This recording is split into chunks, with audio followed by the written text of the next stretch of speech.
In itself, the portrait of a demure and modestly dressed young woman could easily be glossed over. The subject, a Florentine housewife called Lisa, who married at 15 and became a mother of 6, was from the noble farmland-owning Gherardini family, but far from ostentatiously wealthy and certainly not famous. Nor was it seen as a particularly big deal at the time that a local artist called Leonardo, in need of some income, accepted a private commission by Lisa's husband, Francesco, to paint her likeness. Yet through the happenstance of history, mixed with a fair smattering of hubris, Banksy-level hype, and 4 centuries later, a heist that saw Pablo Picasso wrongly arrested for the painting's theft, the portrait of Lisa del Giocondo, to use her married name, has become the most famous portrait in the world. And its subject, with her look of, beguiling beauty, bemusement, boredom, is forever immortalized as the Mona Lisa. And so then, to Villa Mona Lisa.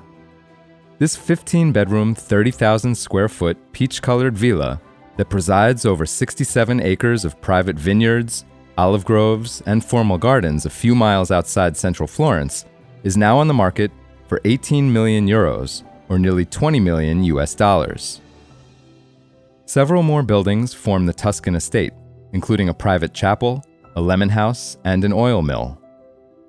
The historic villa, as its name more than hints, is about so much more, thanks to its indelible links with arguably the most famous painting in the world. Villa Antinori, as it is also known, was acquired by the del Giocondo family in 1498, and just a few years later, young Lisa struck her infamous pose as Leonardo picked up his oils.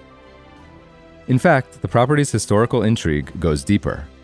It's said that General Bernadotte, one of Napoleon Bonaparte's closest collaborators, stayed at the village.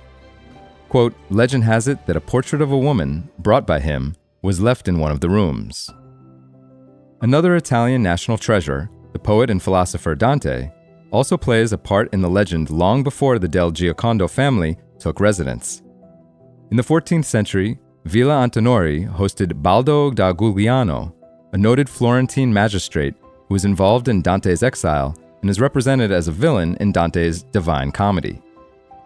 The estate's renown continues with its current owners, a family of Florentine industrialists who use it as their private residence.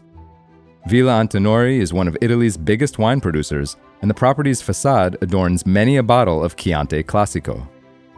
Unusually for a house of this scale and heritage, it is being sold in excellent condition, its modifications over the ages enhancing its livability without erasing its history. Like the graffiti hall, whose murals are reminiscent of Renaissance-era graffiti, a technique that involves scratching through plaster to reveal a different color beneath. The decorations reflect the villa's rich history and ties to noble Florentine families, such as the Medici, the most prominent family of Florence. A room is named in their honor right next to the graffiti hall. What, you wonder, would Mona Lisa make of it all? Like any global icon worth their salt, her story is mired in enough mystery, theories, and counter-theories to keep academics chewing on their pen lids for centuries.